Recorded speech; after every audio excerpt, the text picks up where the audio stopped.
I created Species Nutrition with one mission in mind: to provide bodybuilders and serious athletes with no-nonsense supplements that work. I put my name and reputation on every bottle of Species Nutrition products. If you want to be your absolute best, join the evolution.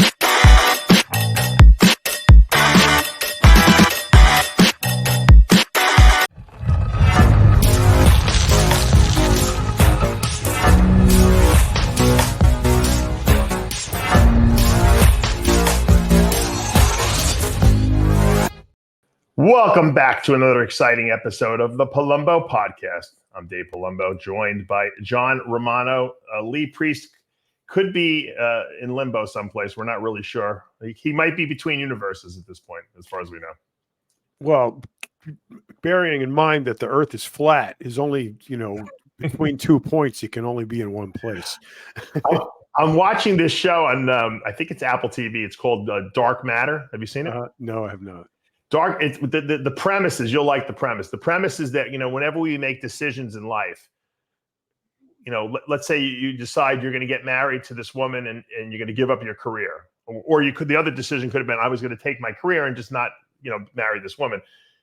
It splits off into two separate universes. So every decision you make creates an infinite possibilities of decisions that can be made, and it creates a new universe, essentially. And this guy figures out a way to create a box that you can go into that you can be in superposition. In other words, you can choose which universe to go into, and you can access all this multiverse, so to speak. And he decides he doesn't like the decision he made, so he wants to go to the universe where he made a different decision and swap places with that guy. So that's the premise. I don't want to ruin the rest of it, but it's swap places with himself. With himself, but it's the self that made the right decision, or at least what that he thinks made the right decision. Right. So we later find out that wasn't the case. Well, there's a good story behind it. The whole story. Okay. But I like the idea of all these different universes, because and the universe that you access depends on what your thoughts are and what you're thinking prior to going into opening the door. Because remember, on a subatomic level, right, on a quantum level, the outcome is dictated by the observer. So your observations of what you expect and anticipate will be what you create, essentially. True. And so, like, if you're in a negative situation, they can open the door and it's like an ice age out there,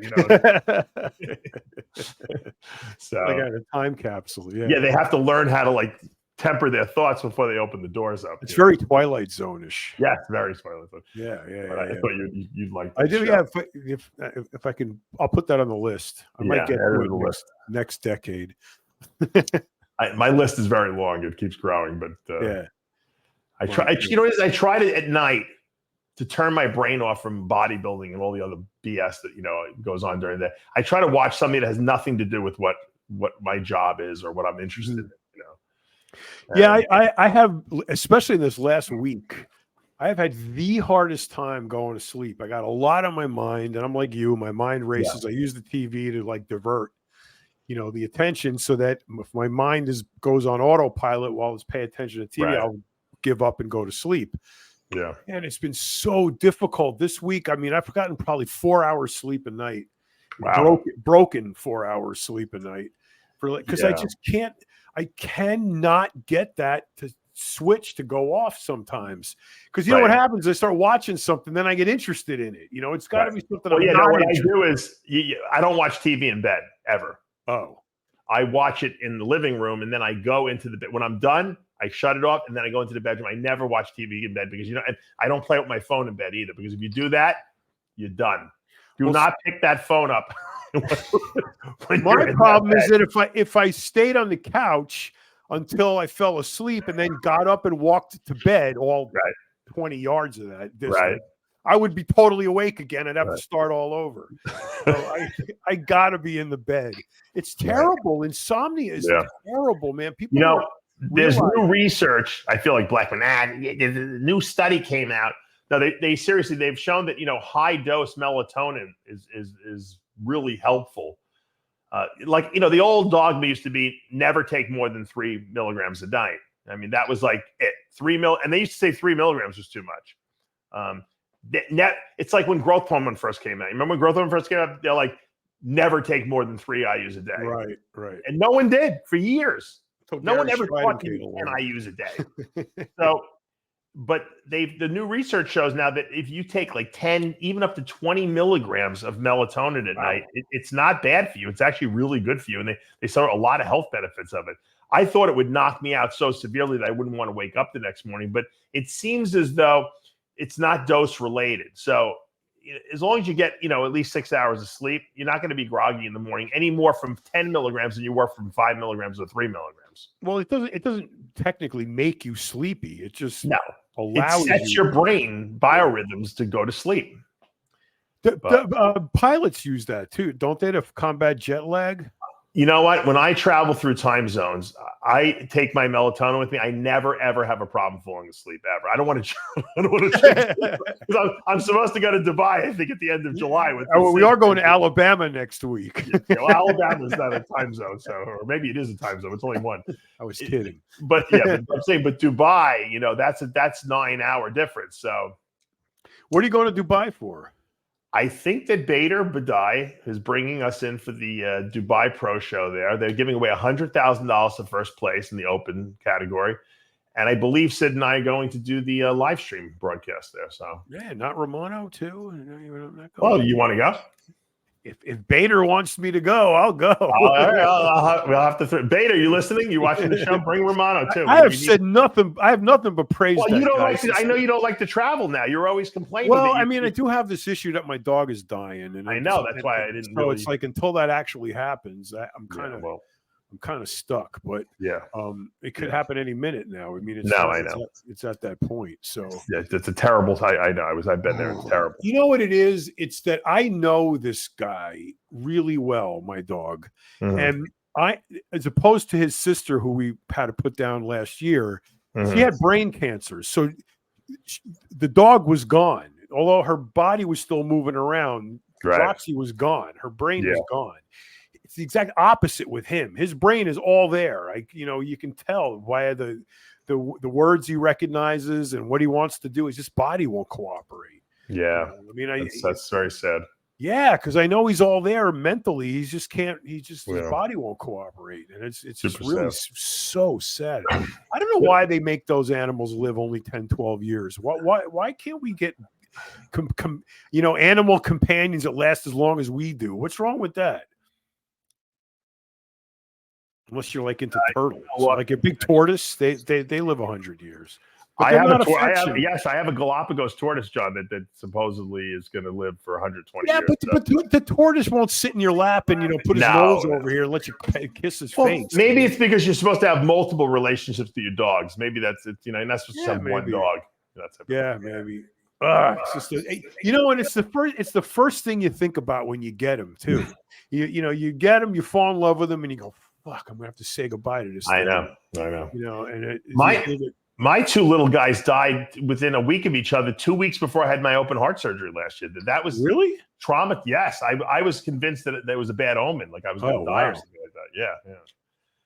It was almost like they said, "Well, I know you need your time to heal and recover. We're gonna bail out now. We'll be watching from up above." It was terrible. One died right in my hands too. Really, the Maltese. The Yorkie died in my hands, and the Maltese, I took her to the vet because she wasn't breathing well, and I wanted to get her medicine made, lifted a little bit. I think I told you the story, and I opened the bag up when I'm at the vet, and she's dead. Yeah, you told me that. It was terrible. Oh my God. And they were so nice. They were like, "Oh, we won't even charge you for this visit." I said, "Oh, really? You won't charge me for the visit?" Charge me for I said, "What? You guys are so nice." Oh my God! I felt like Jimmy the Bull. You know, that's like saying, the people working the counter wanting a tip. right? You know, you didn't do anything. You took my money and that was it. You know, right? So this world's fucked up. But yeah, I mean that's the sad part about pets. Where did we ever get this idea from anyway, that humans got to live? Other animals don't do that. You don't see a deer in the wild with a squirrel riding on its back. I mean, no. where did we get this from? I don't know. But on a more logical front, did you see the new study? I have to preface all the articles now that I bring up with you. Did you check out the Washington Post? No. It's just, I don't know if you saw this morning in the Journal of Urology, Proctology, and Gynecomastia. John, did you read the Daily Post this morning? The New York Post? Did you see? But he would always talk to somebody like the waiter at the restaurant. Yeah. And he would say, "I don't know if you saw the study this morning in the Journal of Urology." Well, no, he didn't, Steve. I could have saved you the time. He didn't see it. A new study has revealed that drinking Coca-Cola and Pepsi can lead to larger testicles and higher testosterone levels, John. Oh boy. There we go. What do you think about that? What do I think about that? I think there's going to be a run on Coke and Pepsi at the 7-Eleven. Except that the study was done in China. You think they're trying to fuck with us a little bit? Absolutely. The Northwest, they are fucking with us. They are the Northwest relentlessly. Minzu University in China was attempting to determine the impact of carbonated beverages on fertility and sex organs in men. The study looked at 3 groups of mice. Only one drank water. Another drank different levels of Coca-Cola. And another was doing similar with Pepsi over 15 days. Wow, it's a real big study. Wow, that's a huge one. It was quickly discovered that the mice drinking Coke and 100% Pepsi compared to a mixture of Pepsi and water had a significant change. For instance, the mice that were given pure Coca-Cola had higher levels of the male hormone testosterone compared to that drank water. The study concluded drinking Coca-Cola and Pepsi-Cola could promote testes development and enhance testosterone secretion. My position on that would be that your body detects the amazingly high toxicity of those drinks and reacts by an autoimmune response by increasing testosterone to combat the insult in your body. You break it up. You broke up there, John, for a second. Oh man, that was so profound too. I don't know. I'm sitting still. I don't know what to do. Yeah, it's probably me. Yeah, I don't know. But how's the weather? My mother said it's raining like crazy down. I get the rain. I'm not done with the testosterone study. So what the interesting thing was, John, that I think that no one took into account, and it was the last line of the article that they kind of just mentioned it, is that there are studies that show that caffeine increases testosterone release. So is it possible that the caffeine in the diet, in the Coca-Cola and the Pepsi-Cola is really what increased the testosterone release? That's just Coca-Cola and the Pepsi itself. I think that's as plausible as my explanation. Except we didn't hear yours. You broke up. Oh, mine was that it's the testosterone increases like an autoimmune response to the toxicity of the beverages. So your body's going to battle the toxic, chemicals you're putting in your body by increasing testosterone to make it stronger. The reason I bring this up is because, I mean, look, more than likely it's the caffeine component of the drink. It's so weird how they do these studies and they look at the weirdest variables and they say, you know what? Caffeine's not so sexy. Coca-Cola and Pepsi would probably love to hear that their products increase testosterone production in mice over 2 weeks. What? No, I think well, now that would be an interesting component in the war between Coke and Pepsi because Coke is woke. So okay. To them now their beverage has got a toxic element in it because it's produces testosterone. So what are they going to do? They're a far left liberal progressive company with those far left progressive beliefs of toxic masculinity, and now their number one product increases testosterone. That's like, you know, I don't know, man. That's like announcing a temple that ham is going to be half off. I mean, you're creating a catch-22. Yeah, I think that you might be right in that front, but I always hate when I see these studies. Like, there's a new study out with fish oil that causes, they're saying that increases heart disease now. And now it increases. Did a really good analysis of it, probably way better than I could have. Because it's a statistical analysis study, which I hate looking at all the statistics, where there's a slight increase in like fish oil supposedly causing AFib. They don't know why, atrial fibrillation, but they find that if you have atrial fibrillation, fish oil actually helps prevent any further damage because it's an anticoagulant. It doesn't allow strokes to happen. So the study is is in my mind is flawed, but if you create the variables in the right direction, you can almost prove anything. You can prove that the Earth is flat, probably. Oh, Jimmy does that all the time, right? It's like the olive oil thing. Remember back? I guess it was in the night. Yeah, and olive oil was bad. Yeah. Egg yolks were bad. All fat. Yeah, and then now it's like they're good, and then they're bad again, and then they're good, and then sometimes they're good and sometimes they're bad. They don't know. No. Like you said, I mean, it's all of these studies to me are suspect because you cannot isolate what is being tested for. Right. It's impossible. So, because, what if 4 of the respondents, smoked cigarettes and that wasn't in the questionnaire? Right. You know what I mean? And so you don't know. You can't eliminate all factors and zero in on the tested subject. So, I just think the headline was interesting, and the Post loves these sensationalistic headlines. So, what better than to put testosterone increase and testicle size increase too? From are you kidding? And grow hair. But add that, and then my world fell apart in that regard one day when I was sitting with the person we love making fun of, and I will say an unnamed clinician. MD, doctor, who was doing a study for him. And I was sitting there, we were having lunch, and they're talking about the parameters of the study and, the components and all of that. And the last thing said by the doctor to Steve was, how would you like the study to come out? And I'm listening to this saying, what the fuck? That was the first time in my life I had ever believed or understood that was a possibility, and it was really devastating. I got to tell you, because I relied heavily on studies before that. Wow. And then that's like pulling the rug out from under you. How do you want it to come out? Like, what? Really? They do that? I was very disappointed. Now, not all studies do that, but the ones that are usually contracted by like the company that wants to prove something, those are definitely flawed. Yeah. Well, and you also have to look at the study closely to see who funded it, right? Because if it's the adverse effect on that's what I'm saying. It's who's funding it. That's exactly what it is. Exactly. Who's funding, who's supporting, and what they want to prove. Yeah, I agree. All right, there's another interesting story. Do you know who Martin Ford is? Martin Ford. Yeah, no. I know you're out of the loop lately. You're not really paying attention to what's going on. But lately, Martin Ford used to work for 5% Nutrition with Rich Piana. Okay.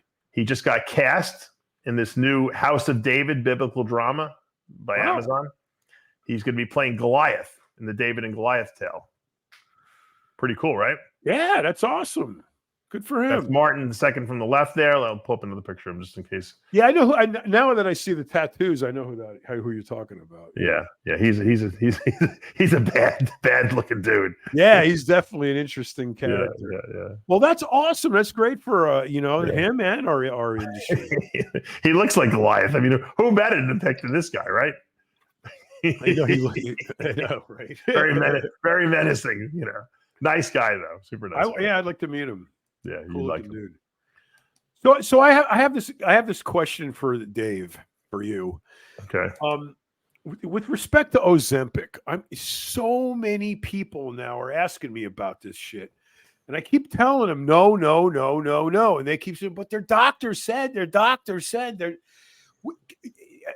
What is the most powerful argument against it? The problem with Ozempic is it's the same thing when we talk about Weight Watchers versus the bodybuilding diet. Now, the bodybuilding diet to lose weight is healthy and it works well because you're feeding the person multiple times a day, small portions of protein predominantly with low carbs. So you're improving blood sugars and you're doing all these things by what you're putting into the person's body. They learn how to eat properly. You build their metabolism. They lose body fat. They build some muscle. Most people who use Ozempic, are not bodybuilders or people who work out. They're lazy people who just want to lose weight. So they take Ozempic, and what it is it's a GL1 or glucagon-like peptide agonist. So it basically mimics glucagon-like 1 peptide, which slows the digestive tract, which curbs hunger, which has some other effects of lowering blood sugars, fasting blood sugars and stuff like that. So it has a lot of health benefits, but they're passive health benefits. They're not taking place because the person is doing something. It's taking place just because the drug is doing this. The problem is that because it blunts appetite, and slows the digestive tract, most people just miss meals all day long. So they're losing weight, but they're losing body fat and they're losing muscle. So the scale's going down, but they're not losing good quality weight, and they're lowering their metabolism. And because their digestive tract is moving so slowly, a lot of these people get backed up because they're not on Fiberlize. They're not taking a fiber supplement because they don't know anything about health. These people, they just want to lose weight, right? And then they can't take a crap for a week, and then some of them get impacted to the point where they actually have to go into the hospital and stuff like that. They have to give them, crazy. So you're hearing a lot of horror stories about Ozempic because of the fact that people are just using it in a very lazy way.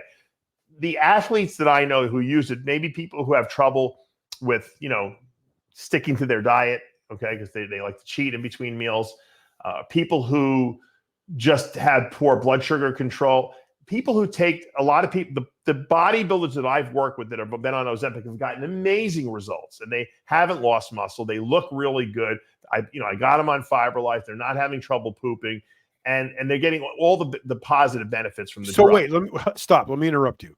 Yeah. Just for clarification. Yes. Are they losing weight because they're not eating or because of something Ozempic is doing? Well, it's mostly because they're not eating. So in other words, if you eat, let's say I put you on a diet, 5 meals a day, small meals a day, but you're one of these guys that likes to snack in between. And so you don't really get good results. We have a mutual client we know of who's like that. So if you can stop yourself from the snacking and you only stick to the foods that your coach tells you, you're going to lose weight. It's impossible not to. You do the cardio and all that stuff. Right. Okay. But what's happening is most of these people are just not eating at all. So they eat once a day, twice a day, small meals because they're not hungry. And they lose everything. They lose muscle, they lose fat, and then they just become less healthy, Right. So I think if it's used responsibly, I think that it's a good weight loss and health drug. If it's not used responsibly, which is probably 80% of the time, what's going to happen now is you're going to start seeing lawsuits, people suing the companies that make these drugs, Ozempic, Mounjaro, Wegovy, all these things. And you're going to see them with lawsuits saying, I got impacted. I had to have my colon removed. This happened to me. I got depressed. I look like death. Someone's going to invariably die because they're just not going to eat for 2 months or something like that. And it's going to ruin it for the rest of it. And then what's going to happen is Ozempic is going to be black market, right. like steroids became. Mm-hmm. They'll make it a controlled substance. People now have to score some Ozempic from their dealer in the gym. You know what I mean? Because let's face it, GLP-1 is a peptide, John. So right, yeah. It's semi-glutide. So some of these peptide companies sell it. It's the same thing. Same thing. So are they losing? Are the bodybuilders doing well on it because it curbs their appetite and they're not eating? Correct. So there is supposedly a weight loss component of it. I believe that the weight loss component is mostly from sticking to your diet. Appetite suppression. Yes. What about fasting? Fasted what? The phentermine. Yeah, but that stuff's terrible for you. That stuff is horrendous for you. It's good for you. Well, yeah. Well, Ozempic improves blood sugar control. They found it lowers cholesterol levels, so there is some health benefits to it too. Let's face it, Ozempic is really a natural peptide that occurs in your body that you're kind of capitalizing on by increasing the dose of what your body would naturally produce. So Phentermine is terrible, has a lot of cardiac side effects, and it's just an appetite suppressant. You don't want that. So with respect to diabetes treatment, right. What is the specific, medicinal use for Ozempic? It lowers people who are like type 2 diabetics who are not terrible diabetics. It seems to control blood sugar. I think it works predominantly by lowering glucagon output. So glucagon is the hormone that does the opposite of insulin, right? Insulin stores stuff and lowers blood sugar. Glucagon takes the sugar that's in the cells and pushes it out into the bloodstream and raises blood sugar. So if you suppress glucagon production, it keeps your blood sugar levels better, essentially. So it has a blood sugar lowering effect for sure. Now some of that's less food intake, but some of it's direct also. But you would want the insulinogenic effect if you're a bodybuilder. No, but if you're trying to lose weight, you don't want to have too much insulin. I mean, you don't want to have high blood sugars, and you don't want to over-release insulin. Right. Glucagon makes you produce more insulin because if glucagon's liberating sugar into the blood, then your body has to release insulin to absorb it. True. And the more insulin you have, the more fat, stored you can have. So the stuff works. Okay. And I think that the tirzepatide, which is the Mounjaro version of it, which is it's like 2 drugs in one. Mm-hmm. That one seems to be even more effective than Ozempic. And I know Titan Medical Center, our buddies over there, Sharice and John, they sell that stuff. So, because a lot of the pharmacies, John, are out of this stuff. They're out of stock. Yeah, no, I know. It's especially around here, people can't get it. The only place you can get it would be from like a place like TitanMedicalCenter.com. You go there, and they're like much cheaper than the average price. Now, if you have a prescription and your prescription plan is paying for it, a lot of people want that because it doesn't cost anything. Yeah. But if you're paying for it anyway, you might as well go to like a legitimate rejuvenation clinic and get it from them. Now, some people are buying like the semaglutide peptide just from some of these peptide websites. It's a crapshoot. You don't know what you're getting on those things. I mean, you might get the real stuff, you might not. Let me ask you this then: if you were getting if you knew you were getting the real thing, the PL, whatever that is, GLP-1, what would be better, Ozempic or the peptide? They're the same because they're the same. It's the same drug. The tirzepatide, which is the newer one, the Mounjaro, which is a dual drug, that seems to be. If I had, luckily I don't have a weight problem. If I had to use it, I would use the Mounjaro. I think it's better. I think it has less side effects. And I would spend the money and buy that one. Now, the GLP-1 agonist, the semaglutide that you can kind of buy from these peptide sites, it works. The key is also you cannot take too much of this stuff because if you take too much, John, you will be throwing up and feel horrendous. I could imagine. So I think that's another side effect that a lot of people say, well, they told me to take 1/4 milligram once a week by injection. What if I double that or triple that? Maybe I'll lose weight faster. And that's not the case. You will get violently sick. It makes you nauseous. People throw up from it if you take too much of it. I've seen that happen. So it's not one of these things that more is better. Okay. It doesn't work that way. Yeah. Do not enlist bodybuilder mentality. No. If one is good, 10 is better. No. You'll dread, and it doesn't leave your system for a week. So you'll be miserable for a week. Wow. It lingers. Man, that's pretty powerful drug. 1/4 milligram and it lingers for a week. Yeah, wow. You take it once a week. It's really easy to use because of that, and I think that's why a lot of people like it. It's super simple, Wow. But once again, if things are used responsibly, they're good. I mean, remember when they first came out with like GHB, it was sold in health food stores until they realized, this has got abuse potential. People are actually have the audacity to get high on this stuff. Yeah, ban it. What worse? And the price went 800 times higher. Yeah. Well, no, what happens is if something works, they ban it. Forget the date rape element of GHB. I'm just talking about the actual reason why we would take it. Right. Okay. So the normal people would take it, not desperate douchebags that got to knock the girl out to get in their pants. So, but look at ephedrine, Look at GHB. Look at, I mean, but those are illegal. What if you have a drug that's already a prescription drug and it works too good? What do? They make it a controlled substance. Right. They make it a controlled substance. Right. For that. Well, that's what they did with steroids. They were a prescription item, and then it worked too good. So then they banned. What do you call it? Criminalized them. Put them on scheduled them. They scheduled them. Scheduled 3. Even though the DEA themselves said this is really not a drug that should be scheduled because it's not addictive. The DEA, the AMA, and one other entity, alphabet entity, all 3 during the hearings, the congressional hearings in 1990, they all recommended against scheduling. It was this one lunatic psychologist that had, talked about abuse potential, and Biden of all people. I thought you were going to say one lunatic politician who decided.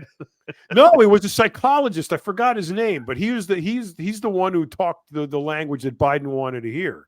Right. And, so we have, not only do we have a shitty economy, terrible foreign policy, high crime, high gas prices, we also have steroids to thank Biden for. Yeah. If it's not bad enough, if there's no reason, if you're a bodybuilder and you have any inkling of voting for Joe Biden, just understand that he's the one who caused steroids to be controlled. He is right. Him alone should not let you vote for him. There you go. So if you're a buff dude and you vote and you have no idea if you're voting for Biden or not, then you ain't a bodybuilder. That's right. There you go. I used to say to people when we would go to for sushi, all you can eat sushi every week. And there would always be a couple guys that would just eat the shrimp rolls or the California rolls, which really weren't raw. I'm like, don't you know that only real bodybuilders eat sushi? I used to say this to he was a friend of mine. He would force it down just so that he would try to be, to be one of the guys. He hated it. I know he hated it. I don't know how you could possibly hate tuna sushi. I don't either. I don't either. That is to me one of the most delicious things on earth. And you know what? I'm so guilty when I go eat sushi, John, because I'm so worried I'm going to get parasites and heavy metal poisoning and shit like that. But I just don't care because I like the taste of it so much. Well, just look closely. You can see the worms. I mean, if they're in there. I eat this stuff. I'm like, you know what? I'll just drink a glass of wine. The wine will just kill any of the parasites. The alcohol, all the parasites, and I'll take a scoop of EDTA before bed to accumulate all the heavy metals up. What's funny though? The freezing the tuna kills the worm. That's what I heard. It does. That's why it's frozen, right? That's why all tuna is frozen, because they freeze it on the ship. They catch it and it's frozen. It gets to port and it's a rock. Right. But we were in Mexico one time and they have tuna off the coast. Yeah. And we went fishing and a friend of mine caught one. And they're on the boat starting to cut it open, and clean it. And I go, you better freeze that first. They go, why? And I talk about the worm thing. And they go, then it won't be fresh. And so we have this whole debate about whether or not they're going to freeze it or eat it like that. I would have eaten it. I would have eaten it too, but I didn't. All you got to do is get that Mexican Montezuma's Revenge one time. I got it. And man, you are the street food. I got it from street food in Tijuana. Well, yeah, that's crazy. Never eat street food in Tijuana. John, I was so hungry and there was nothing available. It was like 11 o'clock at night. I'm like, I got to eat something. And they're like, oh, this place has got the best food. Ate this chicken. I was licking my fingers. It was so good, this stuff. And nothing, was fine until I got back to the States. Oh, really? Man. Then it hit you. Thank God my friend worked for the company that made what is it called? Zyvampin or Vyzant. There's like it's travel. It's for travel's diarrhea. He's like, take 2 of these and call me in the morning. And he was right. It fucking saved my life. So I ate off every street cart I could find in Mexico all the time. I never ever had a problem. Isn't it once the longer you're down there, you get used to it, right? You do, and plus there's this pill you can take that they call it the amoeba pill, but I don't think that's the reason. I think there's certain places, because I know food. There's certain places I will not eat because I just know it's not a good idea. Yeah. So one of the big things they have down there is these barbecued chickens. They got the fire going. in the half a 55-gallon drum, they got it converted into a barbecue, and they got the charcoal going. That's right. The birds are out there splayed open, and they're flipping them. And literally, the mirrors on the trucks passing by go over the table where the chicken's being cooked. That's how close to the road it is. It is literally 1 inch from the road. So all the shit that these trucks are throwing off, the cattle trucks, the chicken trucks, the pig trucks, are all driving by throwing their dust on the freaking chicken cooking on the side of the road. Now, all I got to do is look at that for 5 minutes and say, there's no way I'm eating that. Yet there's people who will pull over all day long and eat that chicken, and they will die from it. And I watched it happen to a friend of mine. I said, dude, don't eat that chicken. And he goes, oh man, what's the fire burns off all the I go, no, it doesn't. And he goes, oh, it's nothing. My mother eats here all the time. And go for it, dude. 5 days I didn't see him for. He was he was chained to his toilet. You can't get off the toilet when that happens right now. I don't know why I'm so into this whole Caitlin Clark basketball story, but I am, because here she is. She sets the all-time scoring. I have talked about it a few times, but I'm going to talk about it again. She sets the all-time scoring record in college basketball of any woman or man. She gets drafted by the Indiana team. She's playing in a rookie season, and she has some bad games. She has some good games. The girl's unbelievable. I mean, she hits these shots, John, from like half court. She's right. An incredible shooter. And because of her popularity, the WNBA has been enjoying more attendance at their shows. The TV ratings are through the roof because people want to watch this girl play. And actually, the WNBA players who normally travel on commercial airline flights are now getting chartered flights because of her, because these airlines are stepping up as sponsors now, and they're offering this. All right. So she's bringing money into the WNBA. She's bringing attention to it. She's bringing improved conditions for the girls, and they hate her. They hate this girl because they don't like the fact that she's getting all this attention, which is stupid, because even though these other players are better than her, who cares who brings the attention to the sport? As long as there's more money to be made for the players, you would think that they would welcome this girl with open arms. Now, people are saying, oh, it's because these other girls they're all lesbians and they're man haters, and she's a nice white girl, right, who's heterosexual, which I don't believe any of that. I think that's a load of crap. But they're giving this girl a hard time. They're decking her during games. They're knocking her over for no reason. And so they decide the Olympic team has got to be decided, right? And so they pick the team and they leave her off. Right. And people are outraged.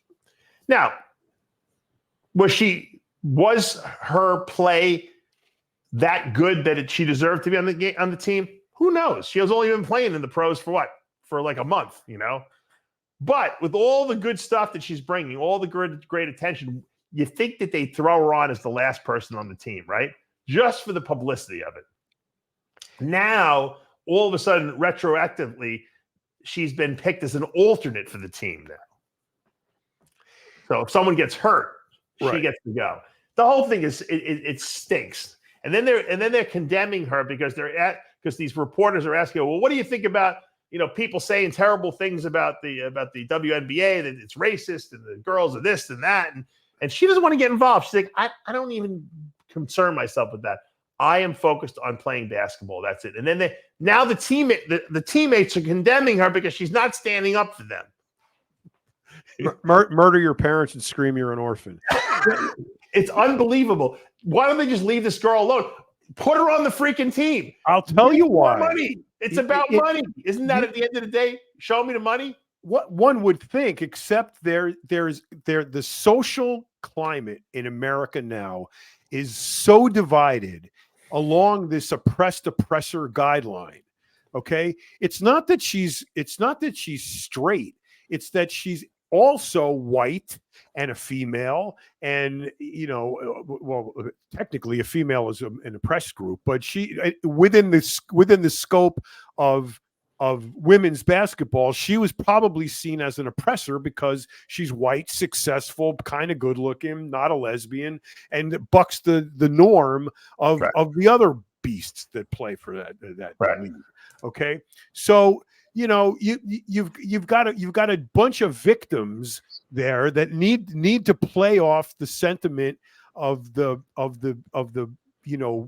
ruling faction that supports victims. So if they don't play the victim card, they're not going to get anything. So they got to stick together and be victims, and they got to be against the oppressor. So as long as they stay oppressed and apparently victims, they're going to get more attention. They believe they're going to get more attention, more compassion, more justification to exist than they already do.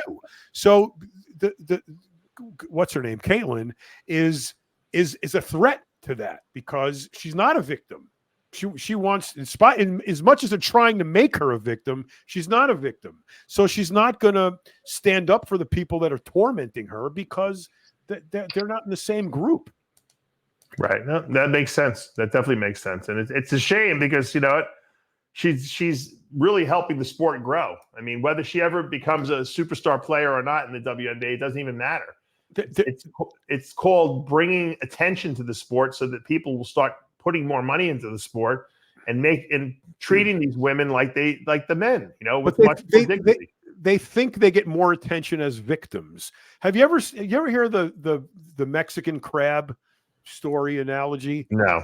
Okay, there's two guys at the fish market, and there's three baskets of crabs. There's the German basket, the Mexican basket, and the Italian basket.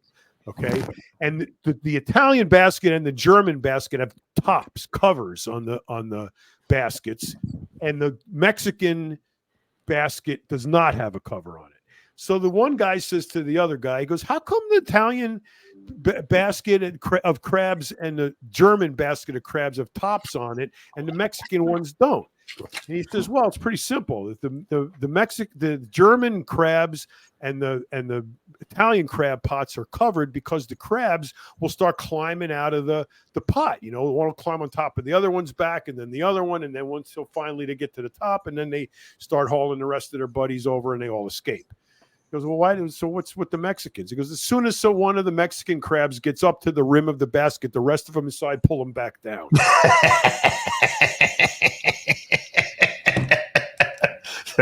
That's good. Yeah. There you have it. I got it. That was a good one. I have to remember that story. It's just ridiculous. With the Olympics coming up and everything like that, you would think that the camaraderie here and everything would be so, let's bring the best effort we can bring to to our sport. She's hot news. Everyone's talking about her. Everyone wants to see her play. Why not bring her? Now, I know what the argument, John, is that the WNBA and the Olympics are different. So the Olympics don't care about the WNBA. So they figure, well, we just want the best team that's going to win. We don't give a crap, about it. The Olympics is not going to help the WNBA get better, acceptance.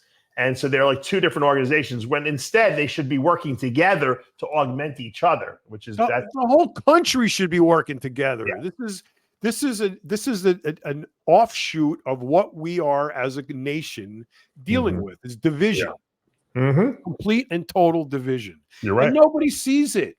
It's like, divide and conquer is one of the oldest tenets of warfare.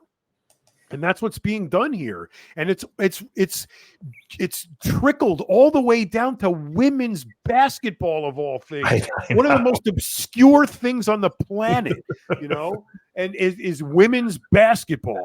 And so that's how far, degraded we've come as a society, is that it's trickled down into women's freaking basketball. Yep. That's how, I don't know how much sadder a commentary you can get.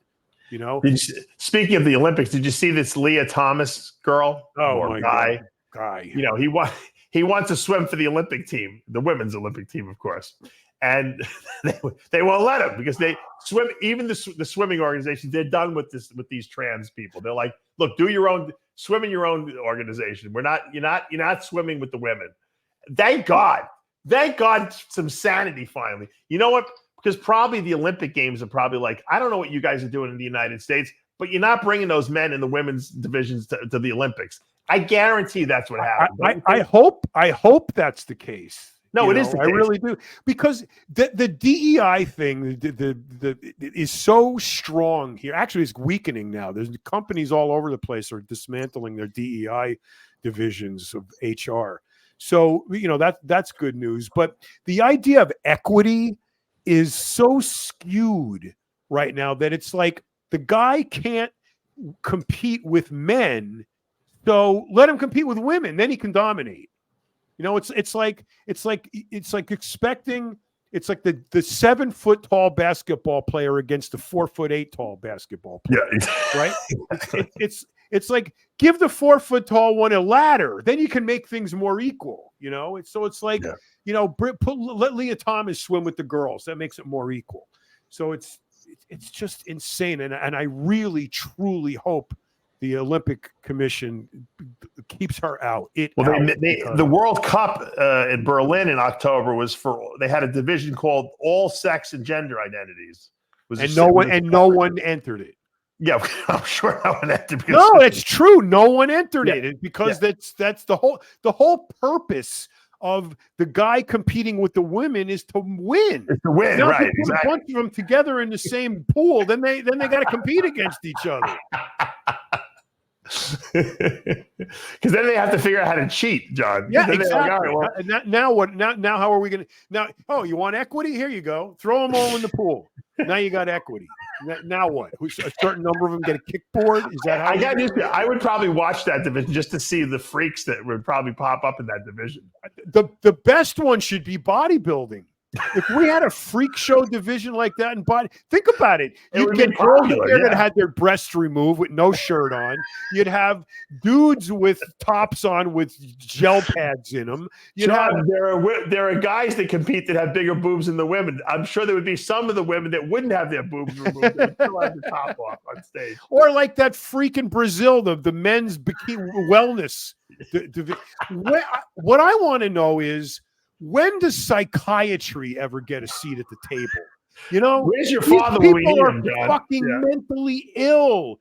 They're mentally ill. Leah Thomas is mentally ill. Yes. Mentally ill. Yeah. Yet we're giving her trophies. We're sending her places. We're considering her for the Olympic team. She's mentally ill. She needs that person needs an appointment at fucking Bellevue, not and a seat on the Olympic team. Right, but at least Caitlyn Jenner, formerly Bruce Jenner, at least she's like, you know what? I want to be a woman, but there's no way that I can compete with women. I would destroy them back in the day. He's like, it's not fair. At least she's not delusional. Well, it's identity versus attribute. I mean, if you are a woman, biological female, you are at a disadvantage to a biological male, no matter how you slice it. Of course. So the idea that there's any sense of equality in that or any sense of fairness in that is usurping the glaring neon sign in their forehead that says mental illness. You know what, John? I find even crazier. Remember the runner from South Africa?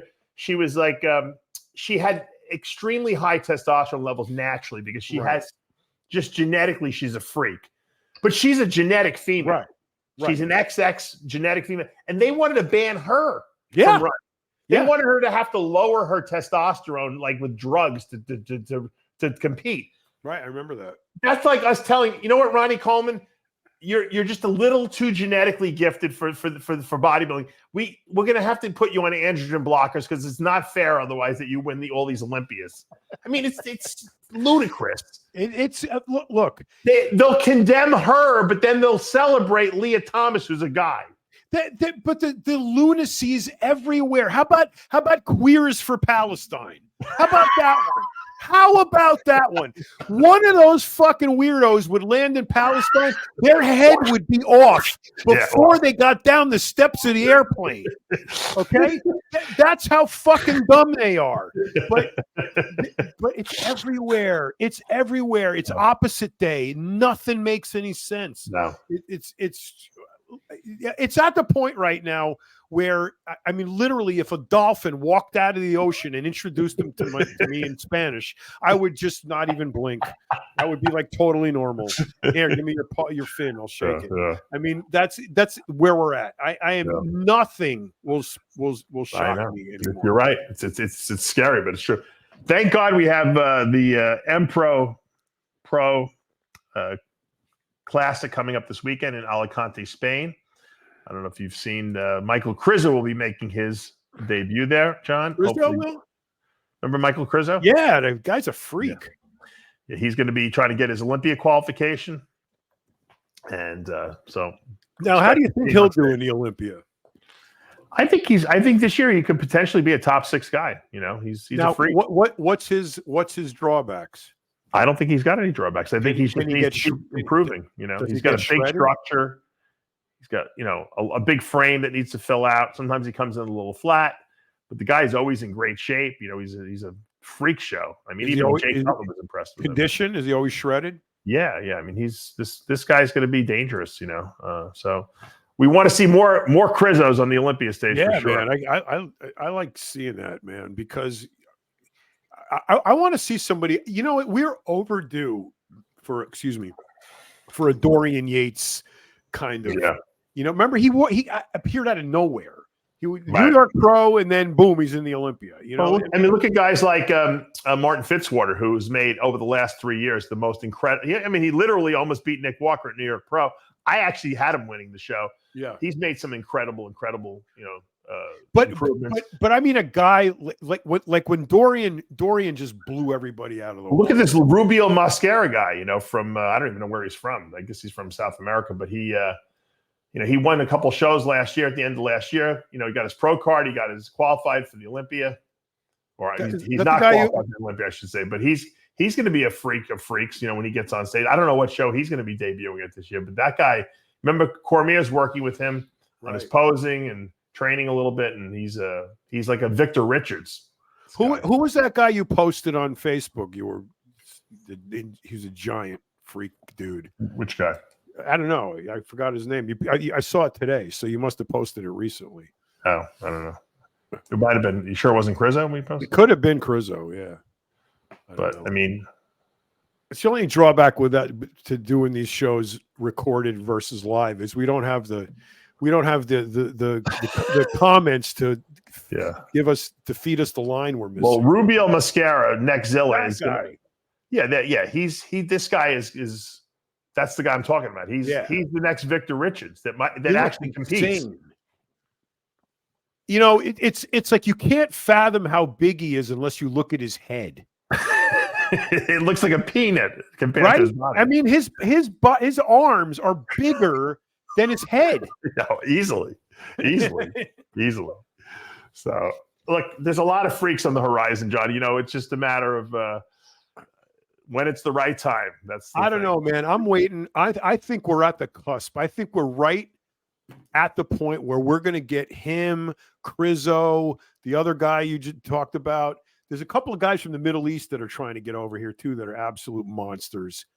And I'm thinking, man, maybe we're going to run into one of those kind of 90s era dumps of genetics where we get all these freaks at once, you know, come out of the woodwork. I would love that. It would take bodybuilding to a whole new level. We need like a new Levrone, Wheeler, like Nasser, Lee Priest, the Dolette, you know, that whole crew. I mean, this guy would fit. Krizo, him. Who's that guy from the Middle East? You've mentioned him, so he couldn't get a visa. He's a monster. Bayraz Tabani. Yes. That dude. How about look? Remember that? Speaking of Levrone, he posted this recently. This is like some of the best Levrone stuff I've seen. This might be one of his better looks of ever. Wow. People don't realize how big Levrone was. He was insane. Kevin just called me out of the blue the other day just to see how I was doing. We talked for like a half hour. Wow.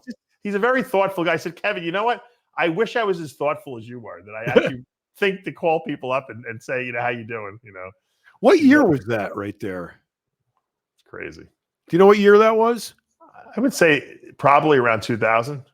I was going to say late 90s. 99, yeah. Wow. Probably 99. I think that was the year that Ronnie won, or right after the second year he won, or something like that. Yeah. The fact that he was never Mr. Olympia is absolutely. His niece is in the Olympics. She's like the 400 intermediate hurdle champion, world champion. Wow. His brother's daughter. Yeah, she's an absolute genetic freak, this girl, too. Speaking of Levrone genetics, it's in the family. Sometimes you just can't beat genetics sometimes. Nope. And what a hyper responder he is. Holy shit. Sydney Levrone. That's Sydney Levrone. Let me pull her up here before we wrap this taco stand up here. Hold on. I predict she'll get the gold, assuming she doesn't get injured. Sydney McLaughlin Levrone. She's a runner, obviously. Oh, yeah, she runs. The 400 meters is probably one of the toughest races in all of running. If anyone's ever run a race, it's one time around the track. It's quarter mile. Right. And what people don't realize, and Levrone and I were discussing this, Kevin and I, is that it's a sprint. So while people might not be good 100-meter sprinters, she's not a good 100-meter sprinter because she can't get her time below a certain amount. She can run that incredible time 4 times in a row, for 400 meters. She can do 400 meters just as fast as some people could run 100 meters. Wow. Which is incredible because it's the level of endurance, because it's so painful. Okay. When you get into that fourth 100 meters that you have to run, that final 100, it's like you want to die, basically. The lactic acid burn is you can't breathe. And the people who can push through that, because it's a sprint. It's a sprint. People think it's not a sprint. It's not a jog. It's a sprint, that whole race. So she can run the 400 hurdles. Now, the 400 intermediate hurdles is like a hurdle every 50 meters or something like that. So she runs the 400 with the hurdles faster than probably most people can do the 400 meters without the hurdles. That's wow. Wow. Now, do you think that's from a tremendous a tremendous allotment of slow twitch muscle fibers versus fast twitch? Yes, well, she's got more fast twitch fibers, because I thought fast twitch were for strength and slow twitch were for endurance. Slow twitch or endurance. She doesn't. It's not an endurance thing. She probably has, number one, tremendous fast twitch fibers, so she can explode for an extended. She has the ability to buffer lactic acid better than other people, probably, which takes the burn away. If you don't feel the burn, you can push harder during the race. Right. They say Lance Armstrong was tested at the Cooper Clinic in Texas, where they can test you for all these different, aerobic capacities. And Cooper said, the guy who runs the clinic said that of all the athletes over the years, the last 40 years that they tested, no one can buffer lactic acid better than Lance Armstrong.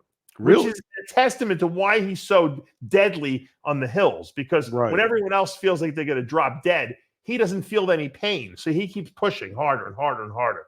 So you can take all the performance-enhancing drugs you want. It doesn't help your ability to buffer lactic acid. That's true. But I think the extra EPO he had on board helped his. Well, that helps with oxygen carrying capacity, but not lactic acid buffering. No, that's true. That's true. Wow, man, that's pretty amazing. If you cycle, when your legs are burning and you just can't push any harder, imagine if you could just snap your fingers and they're not burning anymore. Oh, are you kidding? It would go forever. Right. Yeah. That's Lance. That's why he couldn't be beat. That's why when they try to blame all his wins on drugs, it's really a joke, because all those guys take drugs and they still can't beat him. So you could have taken the best cyclist in the world and said, you know what, guys, take all the drugs you want. Lance is going to do his little protocol. Right. Let's see if you beat him. That was always my argument to the even playing field. Yeah. How can you have an even playing field when genetics are the single greatest factor into any of your abilities? Right. And so you get no matter how many, let's say drugs were legal, you could take all the drugs you want. How is that still an even playing field when you have somebody who's the number one human on earth that can buffer lactic acid? You can't beat him. It's unbeatable. That's why I laugh at these people who say steroids isn't fair. Yeah. Everyone's taking them. Having a 6'8", 300-pound father isn't fair either. You know? You're right. Being 7 foot on a basketball court is cheating too. Right. That's the 4'8" guy comes in and he wants an even playing field, so they give him a ladder. You know, now you have equity. Yeah, Lee Priest, where are you with your ladder? We needed you here. You didn't show up. All right, well, everyone, good luck at the M-Pro bodybuilding class this weekend. We'll have a full wrap-up on Heavy Muscle Radio on Sunday night. For now, we're out of time. John, great talking to you again. Wait. Next weekend. You got to talk about we got to pump up. Yeah, don't forget, guys, if you're planning to go to Alabama, Montgomery, Alabama next weekend, you better get your tickets. Let me pull up the hold on a second. All right. What day are you getting there, John? Friday. All right. I get there Thursday morning. I think Lee gets there like Wednesday or something like that. Wow, that early. Wow. Lee's already got someone taking him shooting. Like Lee, I thought I have fans. Lee has way better fans than I do.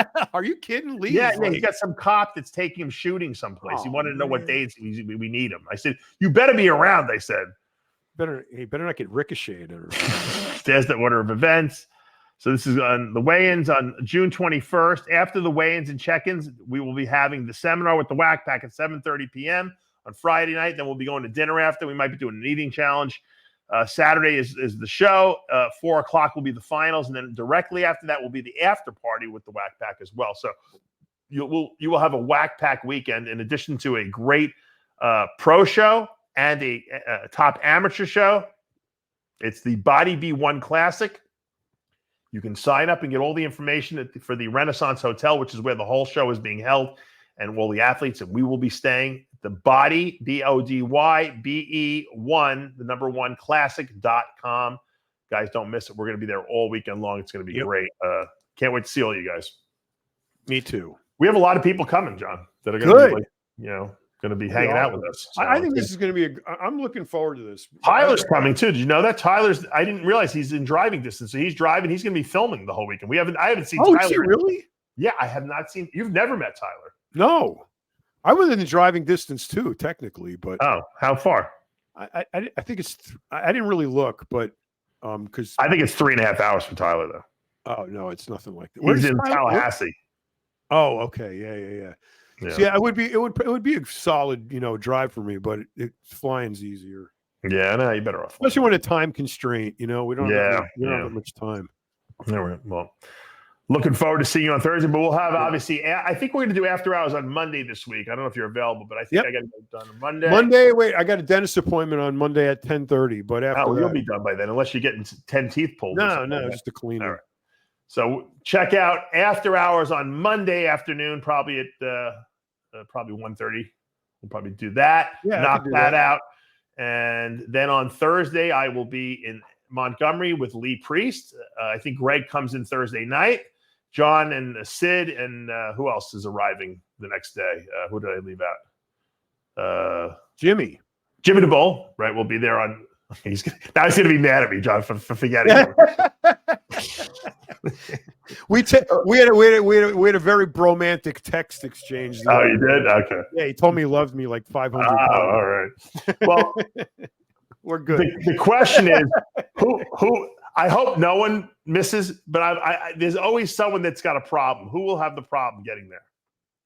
Well, Georgie's not coming, or I would have picked him. Yeah. Well, he would run there if he had to. He would make it. Someone's going to have a problem. I don't know who it's going to be. It's either going to be Lee or Jimmy. I would bet on Jimmy having the problem. I would bet on Jimmy would be number one. Lee, only because Lee has so many hoops to jump through. Well, look, but Lee is going to be there like days early. So even if he's a day late, it doesn't matter. He'll still be there. No, he was. I was texting him last week, and he couldn't get an aisle seat. He was having some issues. He got the right seat. All right, good.